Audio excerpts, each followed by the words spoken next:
Hello class, as you know, nowadays we are learning the daily spoken words. So today in this lecture, we are gonna learn about whatever.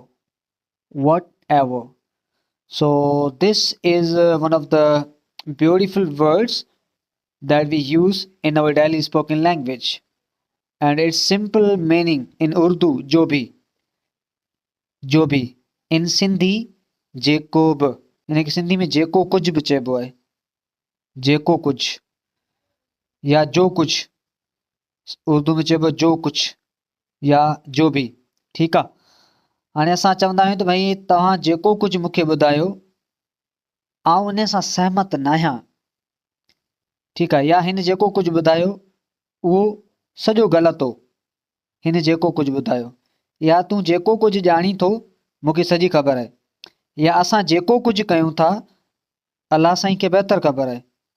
ठीकु आहे सो इन जो मतिलबु आहे जेको कुझु या जेको कुझु बि जो भी ठीकु आहे इहे डिफरेंट मीनिंग्स इन जूं थी सघनि थियूं हमेशह ज़ोर ॾियां थो स्ट्रक्चर एम्फेसाइज़ मीन्स ज़ोर ॾियणु स्ट्रक्चर ते ज़ोर ॾियां थो so there is a structure ही जेका तव्हांजे साम्हूं जेको नज़र अचे पई इहो छा आहे स्ट्रक्चर आहे सो सभ खां पहिरीं तव्हांखे वॉट एवर लॻाइणो आहे पोइ dependent class and independent class हाणे डिपेंडेंट क्लास इंडिपेंडेंट क्लास छा आहे डिपेंडेंट क्लास माना अहिड़ो क्लास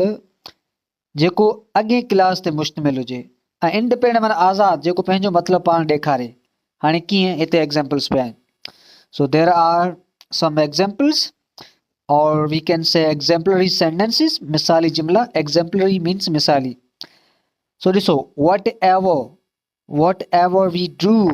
हाणे वॉट एवर हिन जो इस्तेमालु आहे मूं तव्हांखे चयो न हिते वॉट एवर लॻायो पोइ डिपेंडेंट क्लास हाणे वी डू इहो डिपेंडेंट क्लास आहे क्लास मीन्स उहो नंढो जुमिलो जेको अॻे जुमिले ते डिपेंड करे अॻे जुमिले खां अलावा पंहिंजो मतिलबु न ॾेखारे माना ही डिपेंड करे पियो भाड़े पियो ठीकु आहे कुझु माण्हू डिपेंडेंट हूंदा आहिनि कुझु इनडिपेंडेंट हूंदा आहिनि हाणे इंडिपेंडेंट माना आज़ादु जीअं पाकिस्तान इंडिपेंडेंट कंट्री आहे ठीकु आहे डिपेंडेंट माना ॿिए कंहिं ते भाड़ींदड़ हुजे जीअं अक्सर करे शागिर्द जेके आहिनि पंहिंजी फैमिली ते डिपेंडेंट हूंदा आहिनि पर अक्सर जेके शादीशुदा जेके आहिनि जेके सभिनी सां अलॻि हुजनि त अनडिपेंडेंट आहिनि पंहिंजी आज़ादु ज़िंदगी गुज़ारींदा आहिनि मर्ज़ी वारा आहिनि ख़ासि करे कारोबारी माण्हू उहे बि इंडिपेंडेंट आहिनि पर जेके मुलाज़िम माण्हू आहिनि उहे डिपेंडेंट आहिनि ठीकु आहे डिपेंडेंट माना भाड़ींदड़ पर हिते डिपेंडेंट क्लॉज़ आहे क्लॉज़ मीन्स अहिड़ो जुमिलो जंहिंमें घटि में घटि हिकिड़ो सब्जेक्ट ऐं हिकिड़ो वर्ब हुजे ठीकु आहे जीअं हीउ वी पियो आहे हीउ वी छा आहे सब्जेक्ट आहे हीउ डू पियो आहे हीउ छा आहे वर्ब आहे सो असां हिन खे चई सघूं था क्लॉज़ ठीकु आहे वॉट एवर वी डू हाणे वी डू असां कयूं था हाणे असां कयूं था बाबा छा कयूं था त जॾहिं इन जो अॻियों जुमिलो पढ़ंदासीं तॾहिं इन जो पूरो मतिलबु निकिरंदो ठीकु आहे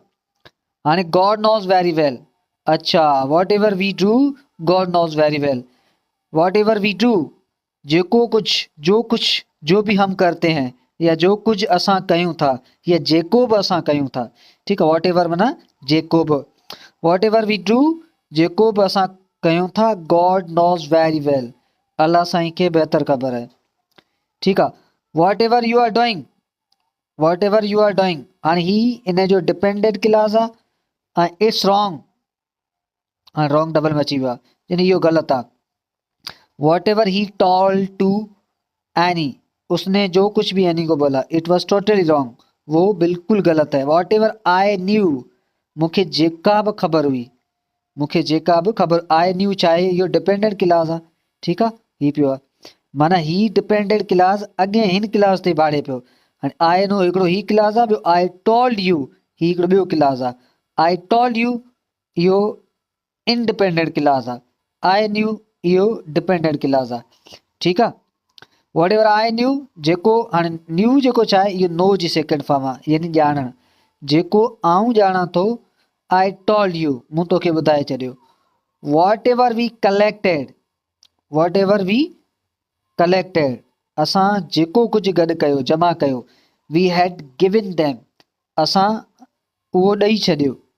उन्हनि खे ॾेई छॾियो वी हैड गिवन देम असां उन्हनि खे ॾेई छॾियो ठीकु आहे हाणे वी कलेक्टेड इहो डिपेंडेंट क्लास आहे एंड वी हैड गिवन देम इहो इंडिपेंडेंट क्लॉज आहे। ठीकु आहे।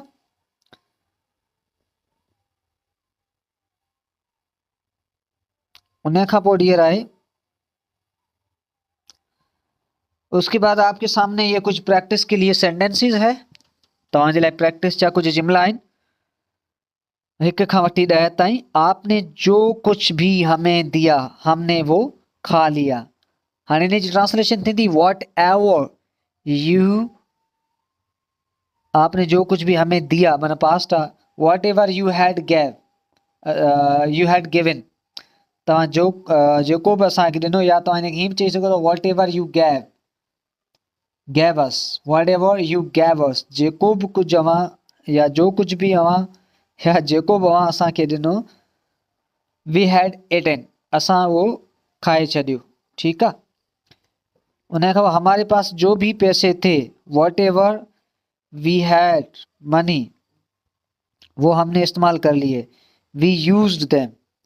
ठीकु आहे। हाणे ॿिया सेंटेंस पिया आहिनि जिन खे तव्हां ट्रांसलेट करे मूंखे मोकिलियो। ठीकु आहे dear. Thank you, take care, अल्लाह हाफ़िज़।